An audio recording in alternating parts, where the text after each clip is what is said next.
राजस्थान की रंगीली विरासत। एक अनकही कहानी। सूरज की पहली किरण जब थार के धोरों पर पड़ी तो गांव की चौपाल पर बैठे दादाजी ने अपनी पोती मीरा को पास बुलाया। मीरा शहर से आई थी और राजस्थान की संस्कृति को करीब से जानना चाहती थी।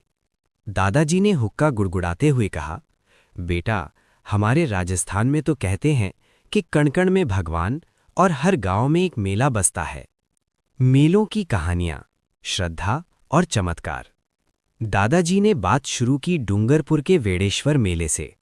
उन्होंने बताया कि इसे आदिवासियों का कुंभ कहा जाता है, जहां 3 नदियों का संगम होता है।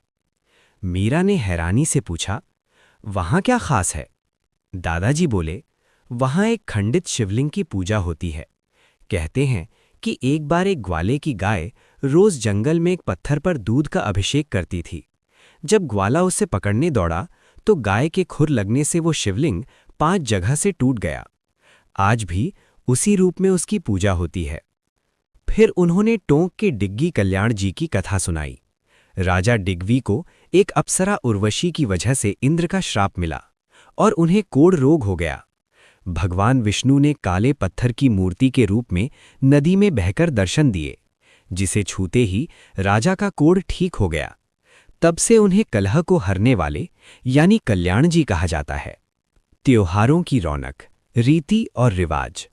दोपहर की चाय के साथ बातों का सिलसिला त्योहारों की ओर मुड़ा। दादाजी ने बताया कि राजस्थान में गणगौर का त्योहार 18 दिनों तक चलता है, जो शिव और पार्वती यानी गौर के प्रेम का प्रतीक है। इसमें मैदा के पेड़े यानी गुणे बनाए जाते हैं और इस दिन घोड़ों की दौड़ भी होती है। मीरा ने पूछा, तीज के समय नई बहुएं पीहर क्यों जाती हैं? दादाजी मुस्कुराए और बोले, पुरानी मान्यता है कि सास और बहू को पहले सावन में एक साथ नहीं रहना चाहिए, वरना गृह कलेश होता है। असल में पुराने समय में बारिश के कारण कमरों की कमी होती थी, इसलिए पुरुषों को घर में जगह देने के लिए बहुओं को पीहर भेज दिया जाता था। उन्होंने होली के विविध रूपों का भी जिक्र किया।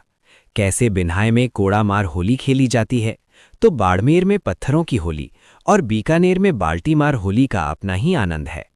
लोक गीतों की मिठास, विरह और मिलन। शाम ढलते ही गांव में लोक गीतों की गूंज सुनाई देने लगी। दादाजी ने समझाया कि मरुस्थलीय इलाकों जैसे जैसलमेर और बाड़मेर में गीत ऊंचे स्वर और लंबी धुन में गाए जाते हैं, क्योंकि दूर दूर तक फैले धोरों में गूंज पैदा करने के लिए ऊंचे स्वर की जरूरत होती थी। उन्होंने मीरा को कई गीतों के बारे में बताया। मूमल, जो जैसलमेर की राजकुमारी की सुंदरता का वर्णन करता है।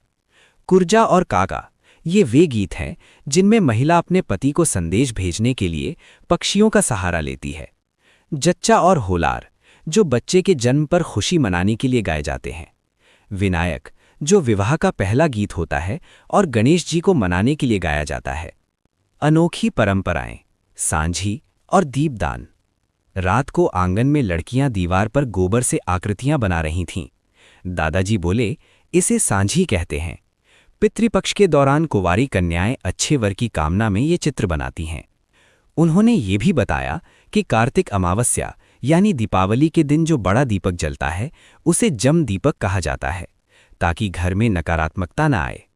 अंत में दादाजी ने कहा, बेटा, राजस्थान की ये परंपराएं सिर्फ मनोरंजन नहीं, बल्कि हमारे पूर्वजों का अनुभव और प्रकृति के प्रति प्रेम है। चाहे वो आखा तीज पर 7 अनाजों की पूजा हो ये दशहरे के खेजड़ी के पेड़ की, यहाँ का हर रिवाज हमें अपनी जड़ों से जोड़ता है। मीरा अब समझ चुकी थी कि राजस्थान की असली खूबसूरती उसके किलों में नहीं, बल्कि यहाँ के लोगों की धड़कन और उनकी लोक संस्कृति में बसी है।